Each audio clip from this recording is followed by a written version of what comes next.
Hi everyone, my name is Dalton Nelson and I am the creator of OLAgen. OLAgen is a software tool that automates the design process for the oligonucleotide ligation assay, meaning that this puts out sequences for the necessary synthesized probes that are used in this assay to detect single nucleotide polymorphisms and single nucleotide variants. I'm not going to cover the technology in this video, but if you want to learn about the oligonucleotide ligation assay, here is the original seminal work that started this whole thing, 1988 in Science, and I'll post a link to this, and it covers all that. And I'm also going to post a link to my own work here that is using it in an application-based method, or in an application for SARS-CoV-2. In this paper, also, I cover a lot of the design process, and I give an algorithm for completing this manually. But as you can see here, this manual process takes quite a lot of attention and a lot of different tools that you have to touch to get to something that is designed well. And so I created OLAgen, and I'm just going to show you a little bit of how this works, and then I'm going to show you how to install it as well. So you get to this main window here. This is the start of the user interface. And you have two options. You can get help, which just has a list of things that you should have installed, and I'll cover all that later in the video. And then you have an option to upload a FASTA. As of now, this is the only form of sequences that the system will accept to do this process, but in the future it may be adapted for more options as well. Anyways, so you plug in choose the option to upload a FASTA, and you get access to your files here. And I provided a few examples in the actual download package on GitHub that you can use. I'm just going to show you one of those. And here, this is the spike region, so the spike protein gene sequences in nucleotides for SARS-CoV-2. So I double-click that, it loads it. It can tell that in this there was 1, 2, 3, 4, 5 different sequences denoted in the standard FASTA formatting. And it asked me to select a reference sequence. Now, one sequence is going to be used against all other sequences to determine the differences between them. I think in this case, we want to go with the original, the Wuhan strain of SARS-CoV-2, and see what mutations we could look at in alpha, beta, gamma, and delta that maybe we could use for variant typing in this example. So select Wuhan strain, and then I'm giving you two alignment options. The first one is MAFFT, and this is a really fast tool, but it's a little bit error prone when you start putting in massive sequences. But for our case, we're using only the gene, the protein of the spike region, and so it's kind of small enough that we can get away with using this tool. The other is Clustal Omega, which is also a fast C-based tool, but this one is a little bit more powerful. So if you're doing something complicated, like for example, if I was using maybe the Omicron sequence has a ton of different mutations in it and trying to use that against a reference, I might want the Clustal Omega alignment. But in this case, just for this example, I'm going to show you MAFFT, and it'll run. And now it comes out with our output window. And this is a place for you to be able to manage the different ligation sets that you generated with your sequences. So here, if I click Wuhan strain, well, it was a reference to itself, so now we see there are no SNPs that are showing up. But if I want to look at alpha, now we start getting some SNPs in this left column. And you can see one here is this N501Y. This one you'll see in a lot of literature is the key SNP that people like to target in the spike region to detect this variant. And as you move across the table, we get a variable probe, which to know more about the variable probe, you'll have to read the papers or learn how the ligation assay works. But basically, one key feature is that it will hybridize to our target, meaning it will bind to the target, and it'll have a base change here that will detect if and only if this SNP is present. And you can see that we have a wild type probe too. This is important for competition in the assay to improve specificity. And then we have a common probe that is actually the other sequence that's going to get ligated together with our variable probes.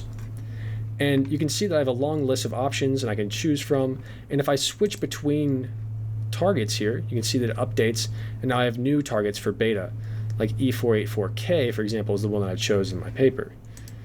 Same with gamma and delta. So if you want to work with these, let's say that we want to look for just delta.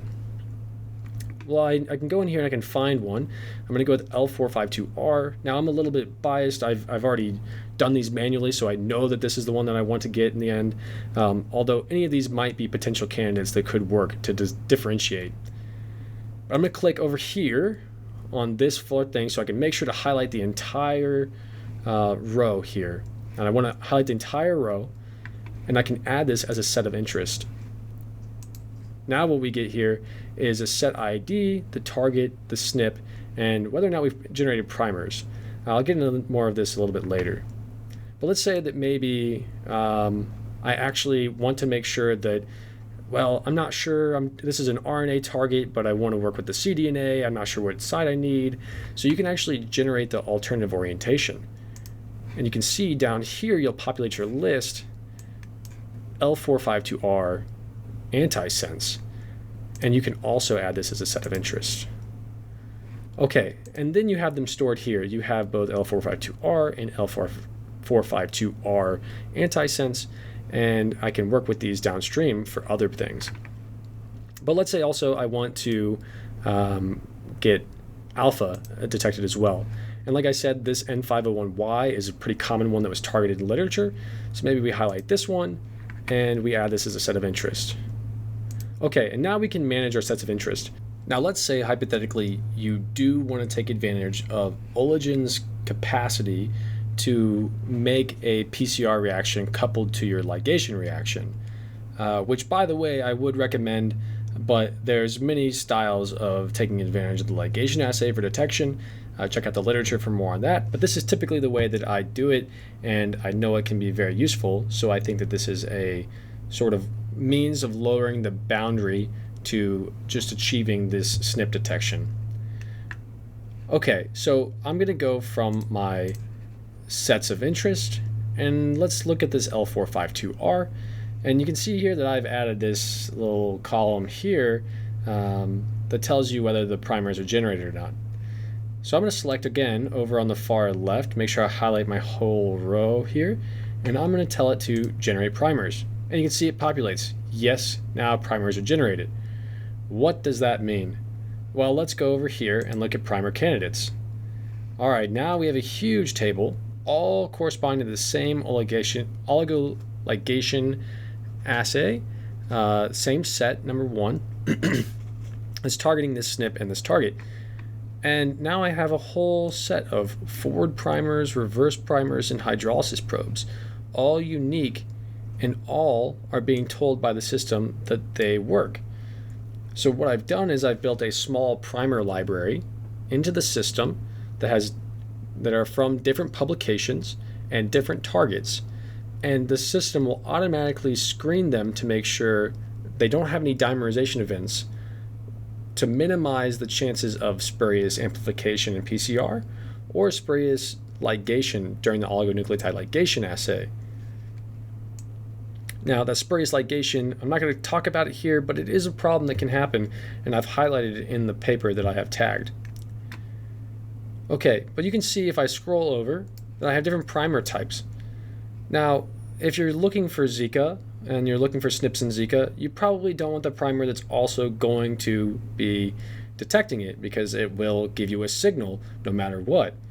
But maybe if you're detecting, SARS-CoV-2, it's not that big of a deal. Or, maybe you want no risk at all and you're working with humans, so you want to avoid any problem. So maybe you could just go down and use a mouse protein primer probe set here.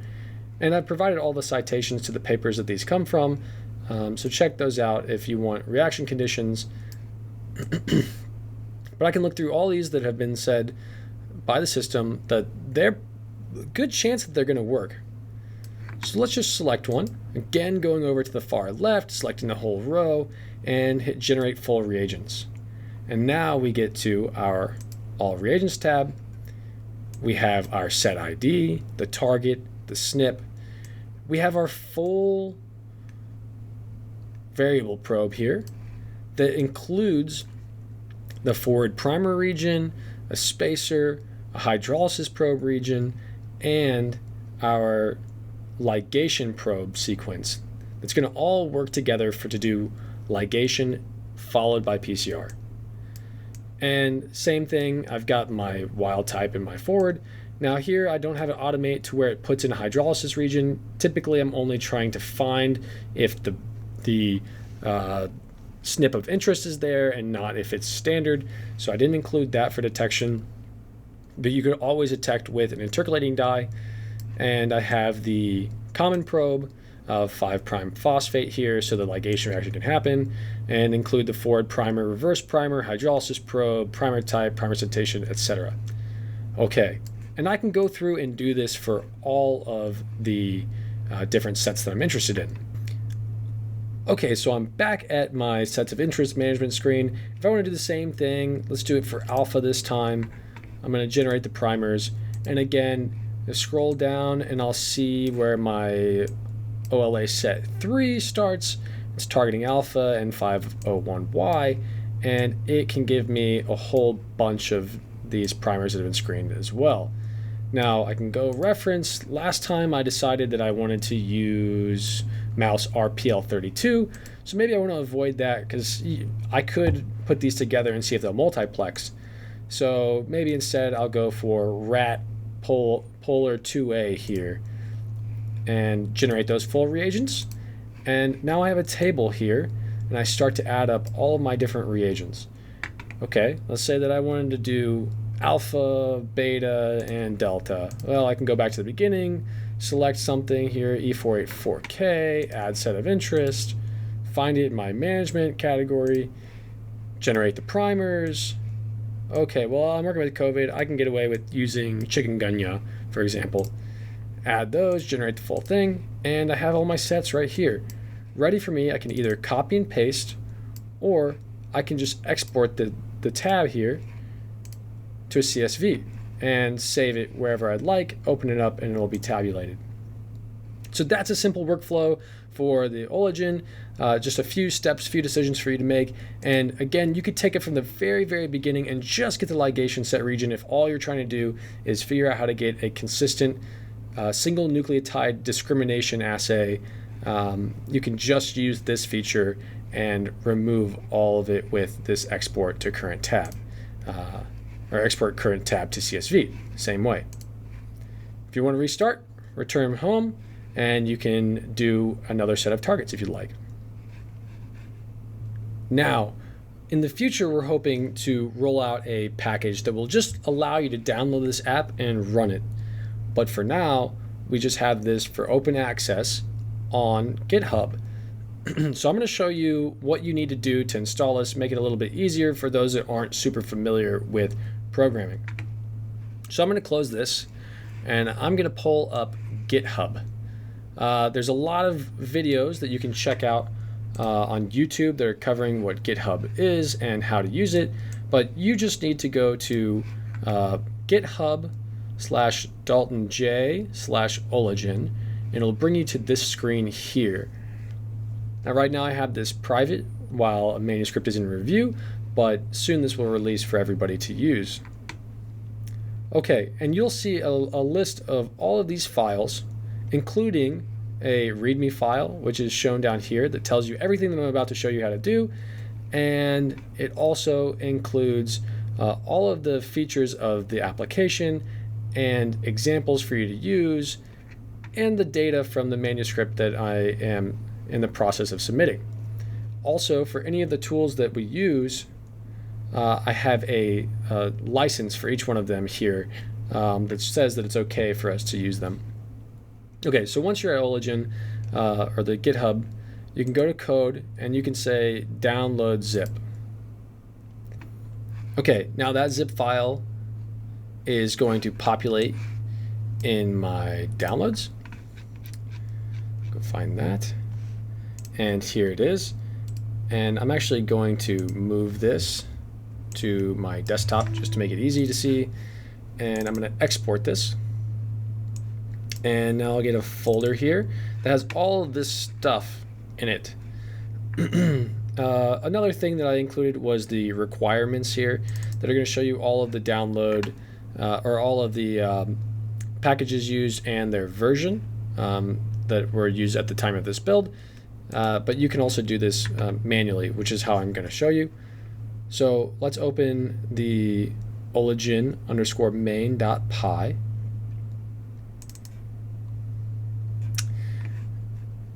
And I'm going to open this in Visual Studio. You're going to have to use your own IDE here, and it could be whatever kind you want. I just happen to be using Visual Studio.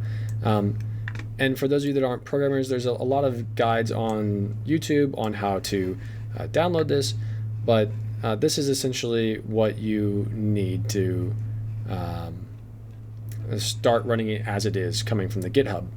So now I've got this code open. It doesn't look like much, but this is where you're going to just run your application, and it'll prompt the GUI for everything else to be done in autopilot and intuitively.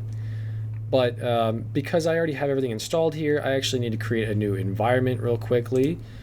So I want to recreate and use Python. This is a little bit of a nuanced detail, but I just wanted to delete all of my already installed tools so that you could see what it takes to make this run.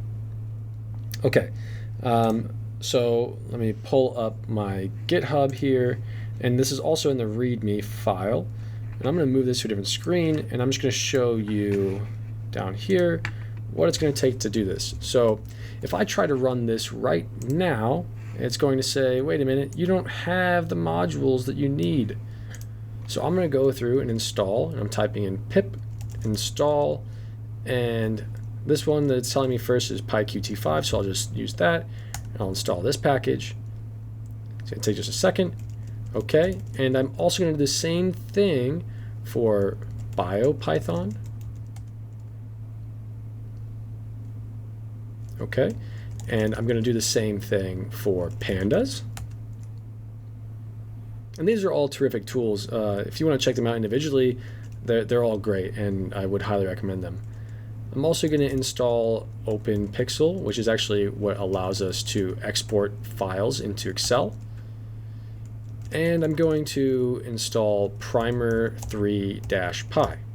And this is what does the screening for the primers, but also make sure that our ligation sets don't interact with each other as well. Okay, now that's everything that we can pip install. But in my case, I'm going to be able to run this, but you, as a new user, are going to have to get 2 more tools. At minimum, you need to get one of them, and those are the alignment tools. Now, the reason that they're not able to get pip installed here is because they all run with your operating system. So they can't be put in this virtual environment. And if that's not true, somebody please put in the comments a way to correct this.